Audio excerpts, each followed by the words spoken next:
Hello learners, welcome to begins learn YouTube channel. So learners, आप लोगों के Bihar board class 10th का जो सेंटर पे एग्जाम का डेट निकला है वो 15 नवंबर से निकला है। तो इसीलिए हम लोग पर डे हर एक सब्जेक्ट का क्या कर रहे हैं कि मॉडल पेपर का VBI क्वेश्चन आंसर कर रहे हैं, जो आप लोगों के सेंटर पे एग्जाम और फाइनल एग्जाम में टकराएगा ही टकराएगा। तो उसी सिलसिले को जारी करते हुए आज हम लोग संस्कृत के मॉडल पेपर के VBI क्वेश्चन आंसर करेंगे, जो आप लोगों के सेंटर पे एग्जाम और फाइनल एग्जाम में टकराएगा। तो फटाफट से हम लोग क्वेश्चन की ओर बढ़ते हैं। आप लोग वीडियो को शुरू से लेकर अंत तक देखिएगा, ताकि एक भी क्वेश्चन आप लोग संस्कृत का ऑब्जेक्टिव नहीं छोड़ के आएंगे। तो फटाफट से क्वेश्चन की ओर बढ़ते हैं। तो संस्कृत मॉडल पेपर का जो पहला क्वेश्चन है वह बहुत ही VBI क्वेश्चन है। तो संस्कृत मॉडल पेपर का पहला जो क्वेश्चन है वो बहुत ही VBI है। वह क्या है कि रूप की रक्षा किससे होती है। जो रूप होता है वह रूप की रक्षा किससे होता है, और ऐसा क्वेश्चन आप लोगों के एग्जाम में हर एक बार पूछा जाता है। तो रूप की रक्षा किससे होता है, तो वह होता है मृज्या से। तो right answer option number C हो जाएगा। और पूछे कि विद्या की रक्षा किससे होता है, तो योग से होता है। अगर पूछे कि धर्म की रक्षा किससे होता है, तो वह सत्य से होता है। तो मैं सभी को अच्छी तरह से एक्सप्लेन करते चला हूं, आप लोग याद करते चलिएगा। क्वेश्चन नंबर 2 की ओर बढ़ते हैं। तो क्वेश्चन नंबर 2 में दिया हुआ है कि सत्य का मुंह किस पात्र से ढका हुआ है। मतलब जो सत्य व्यक्ति होता है उसका मुंह जो है वह किस पात्र से ढका हुआ है। तो ये तो बहुत ही इजी क्वेश्चन है। किससे ढका हुआ है, तो वह हिरण्य मत पात्र से ढका हुआ है। तो right answer option number A हो जाएगा। क्वेश्चन नंबर 3 की ओर बढ़ते हैं ना। तो क्वेश्चन नंबर 3 में दिया हुआ है कि वेदा हेमंतम पुरुषम महांतम डॉट डॉट विदते यामनम मंत्र किस उपनिषद से लिया गया है। यहाँ पर उपनिषद है। ये जो मंत्र है इस मंत्र को कहाँ से लिया गया है, ठीक है। तो ये जो मंत्र है ना ये लिया गया है श्वेतरोपनिषद से। कहाँ से लिया गया है, तो श्वेतरोपनिषद से लिया गया है। तो right answer option number B हो जाएगा। क्वेश्चन नंबर 4 की ओर बढ़ते हैं। तो क्वेश्चन नंबर 4 में दिया हुआ है कि मंदाकिनी वर्णम पाठ में किस नदी का वर्णन है। यानी जो मंदाकिनी वर्णम पाठ है इसमें किस नदी का वर्णन किया गया है। क्या यह गंगा का है, क्या यमुना का है, क्या सरस्वती का या सरयू का है। तो इसमें किस नदी का वर्णन है, तो इसमें जो है ना ये इसमें है गंगा नदी का। किसका, तो गंगा नदी का। तो right answer option number A हो जाएगा। क्वेश्चन नंबर 5 की ओर बढ़ते हैं ना। तो क्वेश्चन नंबर 5 में दिया हुआ है कि पाटल पुष्पों की पुतलिका रचना के आधार पर पटना के कौन सा नाम है। मतलब कि पाटल पुष्पों की पुतलिका जो ये रचना है इसके अनुसार पटना का नाम कौन सा है। तो इसके अनुसार जो पटना का नाम है ना वह है पाटलिपुत्र। कौन सा है, तो पाटलिपुत्र। तो right answer option number C हो जाएगा। क्वेश्चन 6 की ओर बढ़ते हैं ना। तो क्वेश्चन नंबर 6 में दिया हुआ है कि दामोदर गुप्त ने किस काव्य की रचना की। दामोदर गुप्त जो है उन्होंने किस काव्य की रचना की है। क्या काव्य मीमांसा की, क्या मुद्रा राक्ष की, या मृच्छकटिका की, या कूटनीमत की। तो किसका किया है, तो उन्होंने जो किया है ना वह किया है कूटनीमत का। किसका, तो कूटनीमत का। तो right answer option number D हो जाएगा, कूटनीमत का। क्वेश्चन नंबर 7 की ओर बढ़ते हैं। तो क्वेश्चन नंबर 7 में दिया हुआ कि पाटलिपुत्र पटना के नाम से कब प्रसिद्ध हुआ। यानी जो पाटलिपुत्र मगध की राजधानी था वह पटना के नाम से कब प्रसिद्ध हुआ था, यही पूछा गया है। तो ये जो पटना के नाम से प्रसिद्ध हुआ था ना यह हुआ था मध्यकाल में। कब, तो मध्यकाल में। तो राइट आंसर जो हो जाएगा ना वो ऑप्शन नंबर C हो जाएगा। और ये सभी VBI क्वेश्चन है, ये आपके सेंटर एग्जाम और फाइनल एग्जाम में टकराएंगे ही टकराएंगे। क्वेश्चन नंबर 8 की ओर बढ़ते हैं ना। तो क्वेश्चन नंबर 8 में दिया हुआ है कि विशेश्वर कौन था। विशेश्वर जो था वो विशेश्वर कौन था, तो ये बहुत ही इजी क्वेश्चन। विशेश्वर क्या था कि वो मिथिला का मंत्री था। तो right answer option number B हो जाएगा। जो अलग कथा चैप्टर है उसी के तो बात हो रहा है कि विशेश्वर कौन था, तो वह मिथिला का मंत्री था। क्वेश्चन नंबर 9 की ओर बढ़ते हैं तो क्वेश्चन नंबर 9 में दिया हुआ है कि मेगास्थनीज पटना किसके समय में आया था। मेगास्थनीज जो है वह किसके समय में पटना आया था।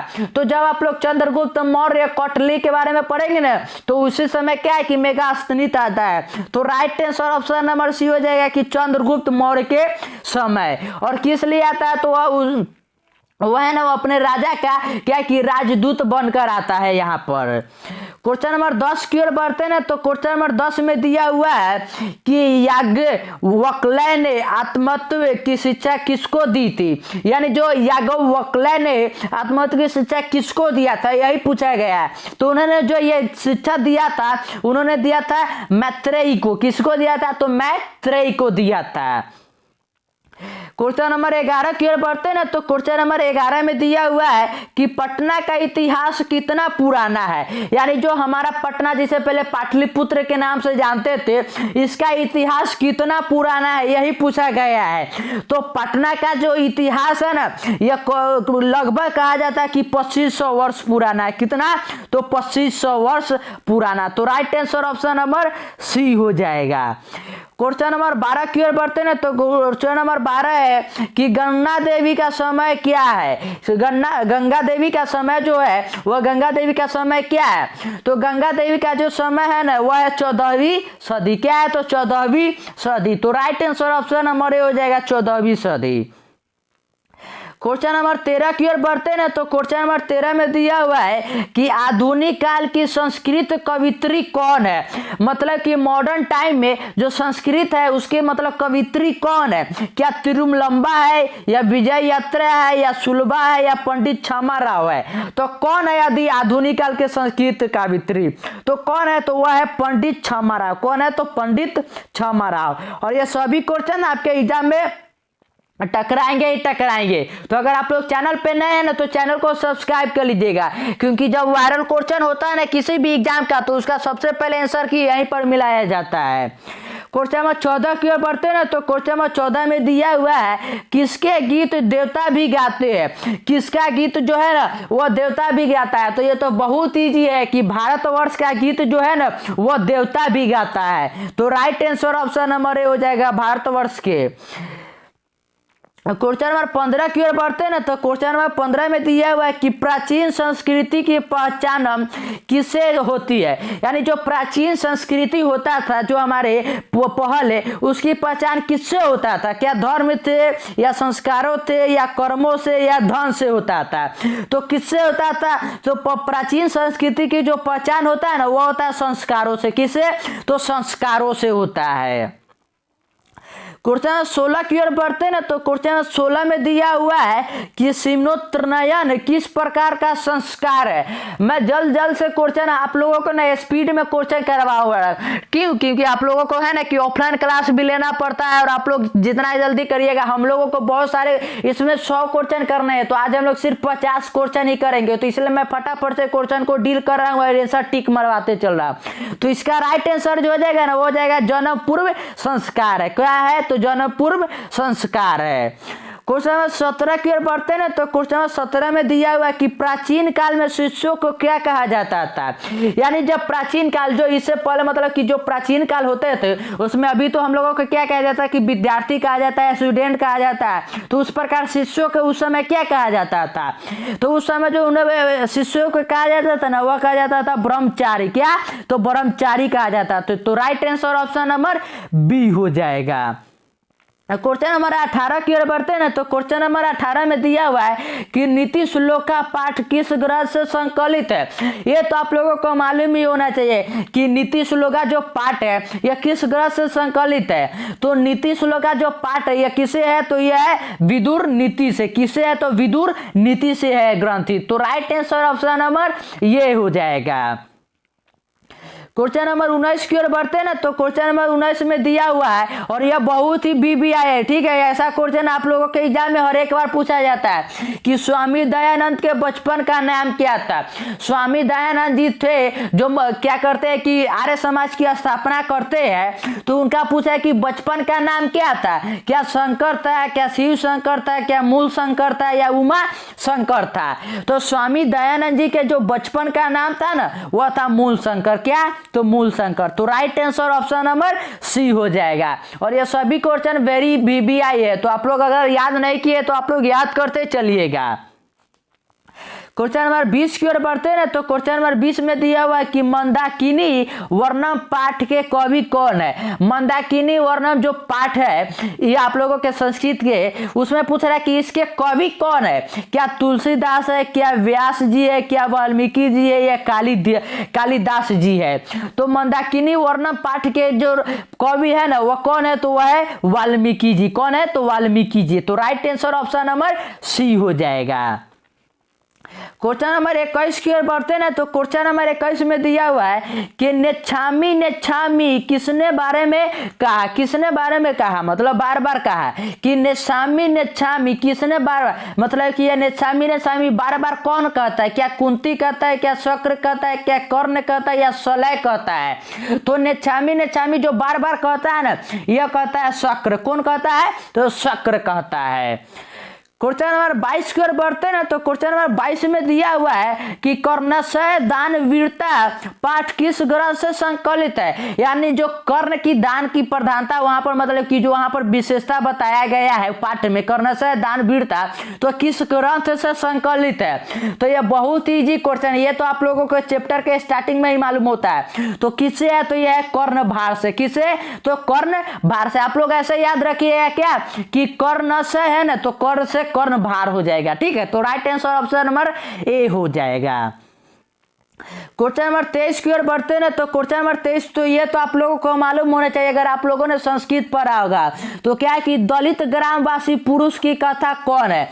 कि दलित ग्रामवासी मतलब कि एक दलित व्यक्ति के, मतलब पुरुष की कहानी, उसमें कौन सा है। तो ये आप लोगों ने पढ़ा होगा क्या कि कर्मवीर कथा। कर्मवीर कथा आप लोगों ने पढ़ा होगा, तो उसमें ही तो क्या है कि दलित ग्रामवासी पुरुष की कथा है। तो right answer option number A हो जाएगा।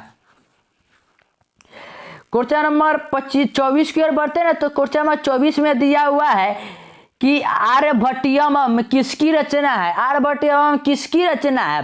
तो आर्यभट्टियम जो है ना ये किसकी रचना है, तो ये खुद आर्यभट्ट की है। किसका है, तो आर्यभट्ट की है। तो right answer option number D हो जाएगा। आप लोग याद रखिए कि आर्यभट्टियम है ना, तो आर से आर और भट्ट के भट्ट, तो आर्यभट्ट की।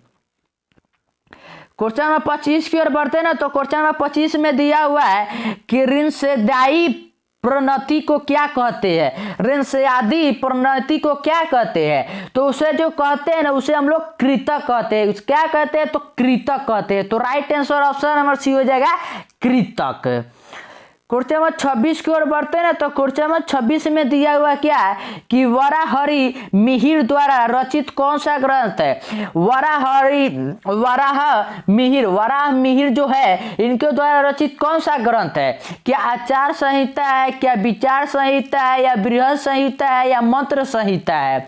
तो वराह मिहिर द्वारा जो रचित ग्रंथ है ना वह कौन सा है, तो वह है बृहद संहिता। कौन सा है, तो बृहद संहिता। तो right answer option number C हो जाएगा। क्वेश्चन 27 की ओर बढ़ते हैं तो क्वेश्चन 27 में दिया हुआ कि शास्त्र मानव को किसका बोध कराता है। शास्त्र जो होता है वह मनुष्य, मानव मतलब क्या कि हम लोगों को किस चीज का बोध कराता है। क्या हर्तव्य क्या, क्या धर्तव्य क्या, कर्तव्य क्या, या मनत्व का। तो किसका शास्त्र हमें बोध कराता है, तो ये जो हमें बोध कराता है ना यह हमें बोध करवाता है कर्तव्य का। किसका, तो कर्तव्य का। क्वेश्चन नंबर 28 की ओर बढ़ते हैं ना, तो क्वेश्चन नंबर 28 में दिया हुआ है कि वस्तुतः इस समय संसार की किस महासागर के कुल मध्य स्थित दिख रहा है। मतलब क्या है कि इस समय जो संसार हमारा है वह महासागर के कुल मध्य दिखाई दे रहा है, यही पूछा गया है। ठीक है, क्या प्रशांत महासागर के, क्या हिंद महासागर के, क्या अशांति महासागर के, या अटलांटिक महासागर के दिख रहा है कुल मध्य। तो यह किसके मध्य दिख रहा है, तो यह जो दिख रहा है ना यह दिख रहा है अशांति महासागर के। तो right answer option number C हो जाएगा, क्योंकि हमारे दुनिया में है ना अभी चारों तरफ क्या है कि अशांति ही अशांति है, तो इसीलिए क्या है कि अशांति महासागर के कुल मध्य दिख रहा है।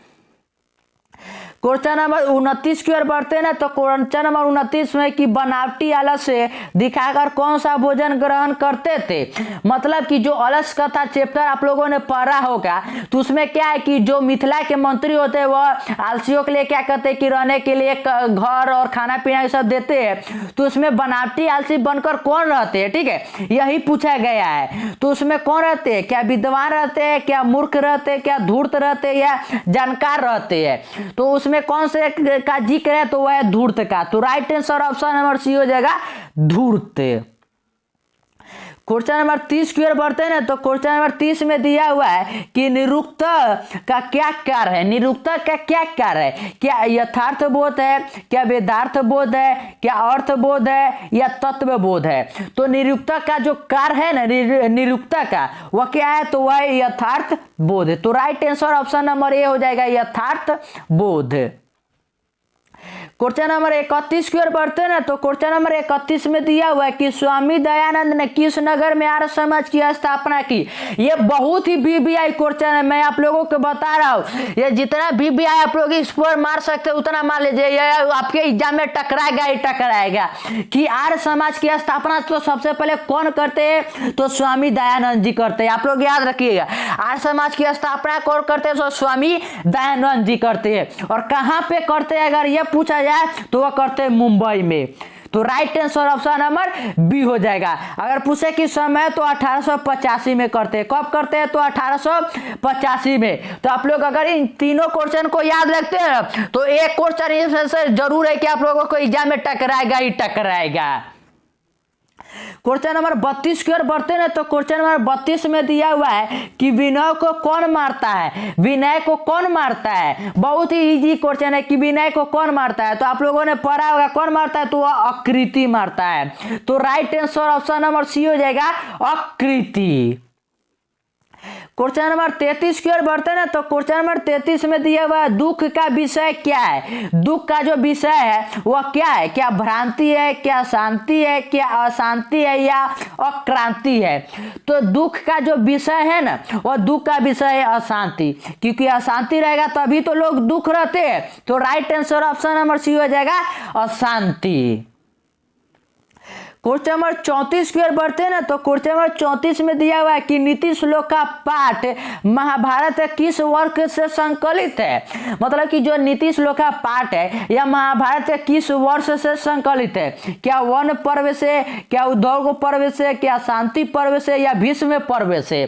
तो नीति श्लोक जो है ना यह उद्योग पर्व से है संकलित। तो right answer option number B हो जाएगा उद्योग पर्व से।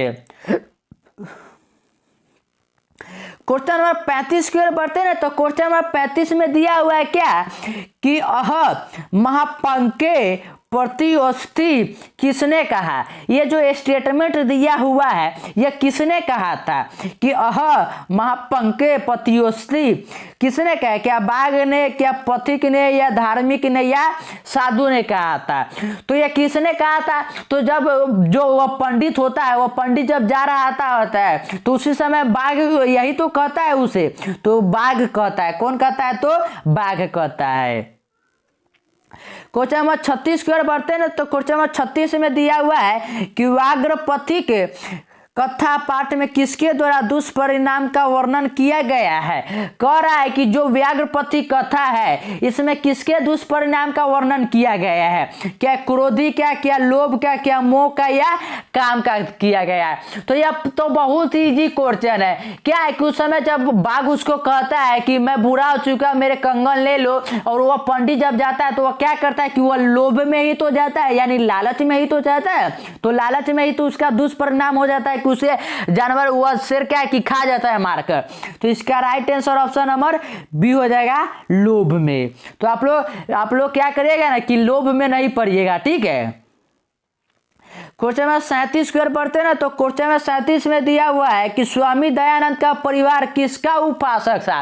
ये बहुत ही इजी क्वेश्चन है, ऐसा क्वेश्चन तो आप लोगों को छोड़ना ही नहीं होगा। ऐसा क्वेश्चन तो आप लोग देखते ही टिक मारिएगा कि स्वामी दयानंद का परिवार किसका उपासक था, तो वह थे शिव का। किसके थे, तो वह शिव के थे। तो right answer option number C हो जाएगा। और उसी समय जब देखते हैं कि चूहा जो होता है वो भगवान पार्वती और शिव शंकर जी के उनके क्या है कि प्रसादी को जूठन करता है मूसा, तो उसी से वो उनका क्या है कि दिमाग खुल जाता है और उसी से वो क्या करता है कि वह धर्म को त्याग देते हैं। तो right answer option number C हो जाएगा। क्वेश्चन नंबर 38 की ओर बढ़ते हैं ना, तो क्वेश्चन नंबर 38 में दिया हुआ क्या कि राम प्रवेश राम उच्च विद्यालय में कौन सा स्थान प्राप्त किया।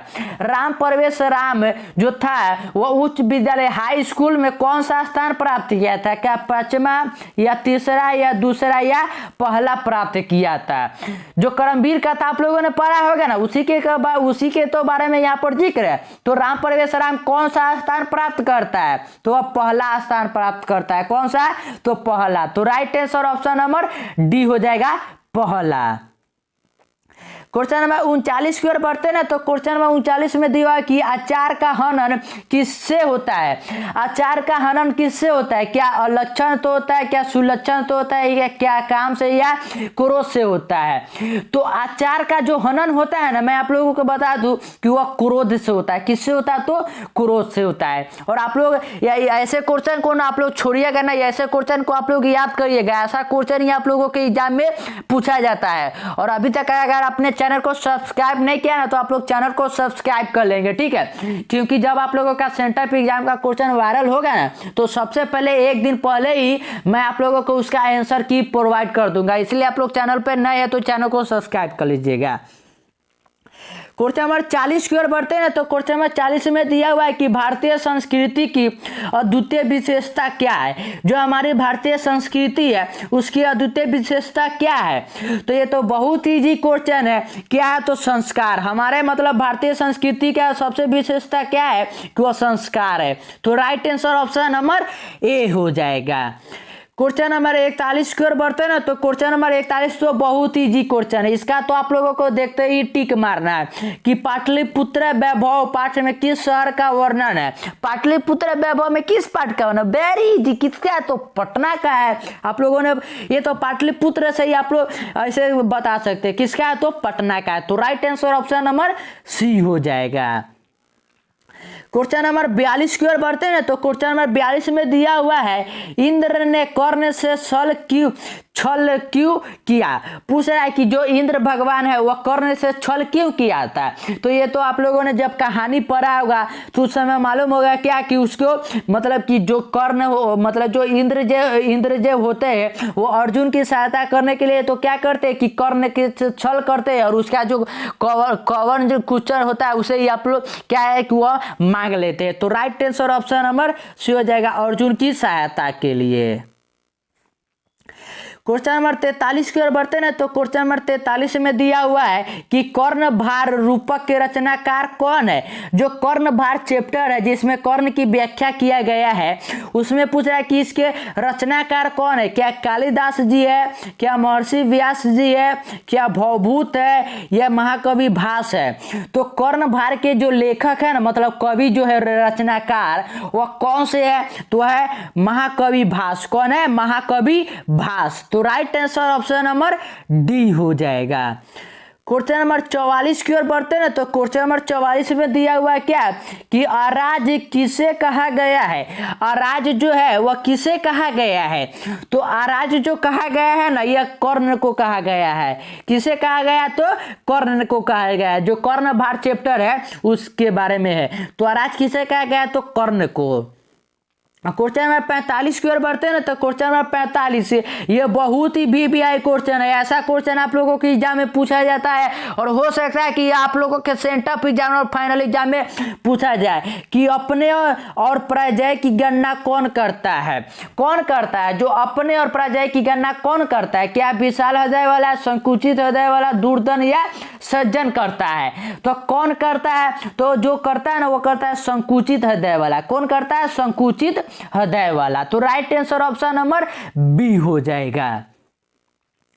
क्वेश्चन नंबर 46 की ओर बढ़ते हैं ना, तो ये आप लोगों के ना व्याकरण वाला क्वेश्चन है। क्या कि निर्मलम का संधि विच्छेद क्या होगा। निर्मलम का जो संधि विच्छेद है ना, यही पूछा गया है कि निर्मलम का संधि विच्छेद क्या कौन सा होगा। तो निर्मलम का जो संधि विच्छेद होगा ना, वो ऑप्शन नंबर ए हो जाएगा। ठीक है, तो right answer option number A हो जाएगा। क्वेश्चन नंबर 47 की ओर बढ़ते हैं, तो क्वेश्चन नंबर 47 में क्या है कि पुष्पन प्लस अपवर्णी की संधि होगी। दोनों का संधि पूछा है कि इन दोनों का संधि कौन सा होगा। तो इन दोनों को मिलाने पर जो संधि बनेगा ना, वो बनेगा कि पुष्ण परवीणी। कौन सा पुष्ण परवीणी। तो right answer option number B हो जाएगा। क्वेश्चन नंबर 48 की ओर बढ़ते हैं ना, तो क्वेश्चन नंबर 48 तो ये तो आप लोगों को मालूम ही होना चाहिए। क्या कि महा प्लस ईस की संधि होगी। महा प्लस ईस, ये बहुत ही इजी क्वेश्चन है। महा प्लस ईस कौन सा होगा। तो महेश, महेश। तो right answer option number B हो जाएगा महेश। क्वेश्चन नंबर 49 की ओर बढ़ते हैं और ये सभी क्वेश्चन VBI है, तो आप लोग इसे याद करते चलिएगा। और चैनल पे नए हैं तो चैनल को भी सब्सक्राइब कर लीजिएगा।